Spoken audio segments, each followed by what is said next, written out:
B2B Cambodia, the portal for business use in Cambodia.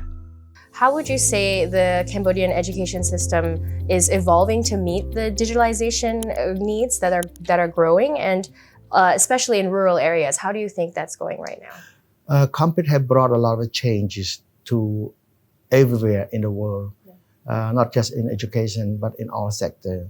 We become expert in online and Zooms and so on. And everyone now is cut down expenses by not going to meeting, but online meeting. So there's a lot of pro after COVID. There's a lot of benefit, and people learn a lot and acquire digital knowledge. So that is sometimes is a plus for many sectors. Education sector is no difference.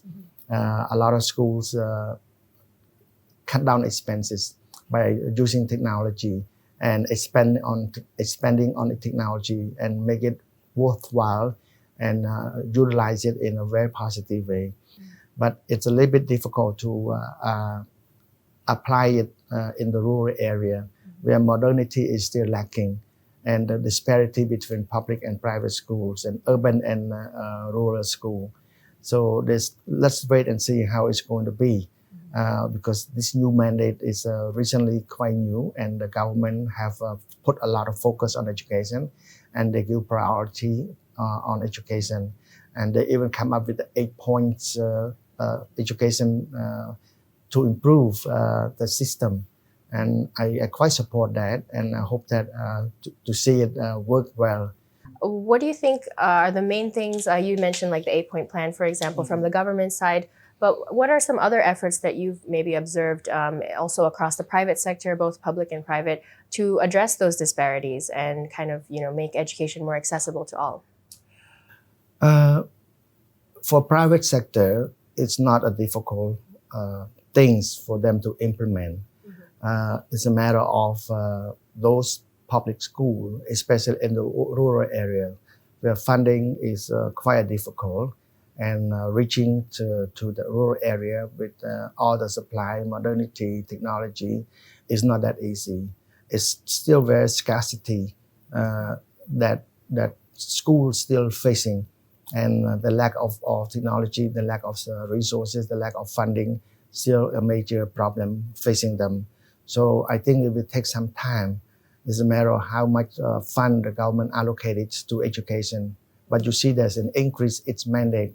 That they allocate more funding to education, and just hoping that they have more funding next term also, next mandate also, to put into education to expand technology. So to me, I'm very supportive of Dr. Hun Chanarong's 8 plans, and I believe that it's very worth it to look into it and work together to make sure that it is well implemented and studied through. And it's a matter of how much fund we get from the government to implement it, yes. And in terms of, I think, like global preparedness and global competitiveness, how would you say that Cambodian educational institutions, both public and private, are preparing students for that global level of competition in this current era? And what do you think that different groups can do to maybe better align with each other to further support the education sector here for that global competition? This year, this mandate, you see a lot of changes in the student attitude in the school. You see a lot of principals reach out to other schools internationally within the region to send students for competition in different technology, different science field. And you see a lot of Cambodian students go outside to compete and win medals, first, second place, and so on. So that's impressive that Cambodia have come this far. And that's because of the advancement of our education and the improvement of our education by enforcing strenuously to improve our education by the Ministry of Education. So it's a matter of time that Cambodia will meet the international standard in a way that we can compete globally. You also have the Study Overseas, Go Overseas International Educational Agency. Could you share who your main target market is for this company, as well as what kind of potential you see in this space?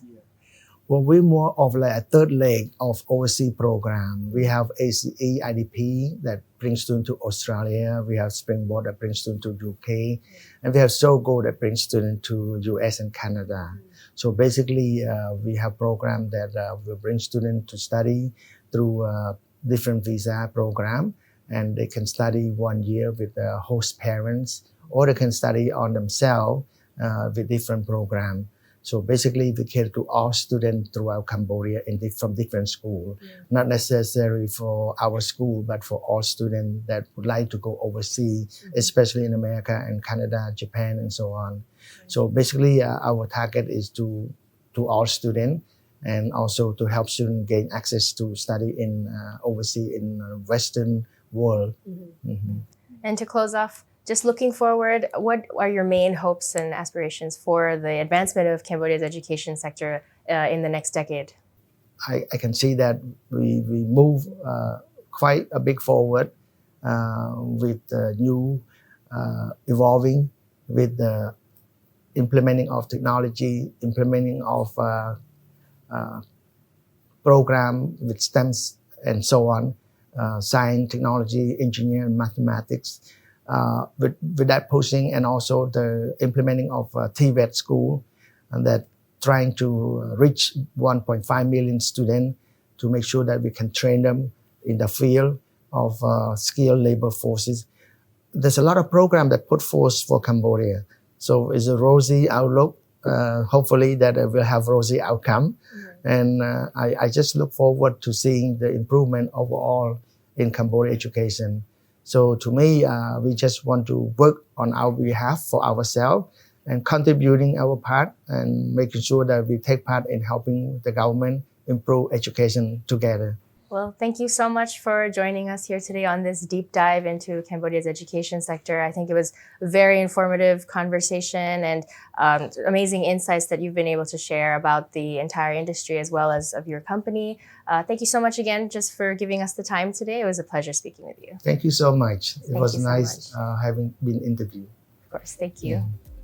Thank you for watching an episode of B2B Cambodia's Industry Update on Education in Cambodia. To make sure you don't miss out on any new updates or industry deep dives, subscribe to our channel and visit our website b2b-cambodia.com.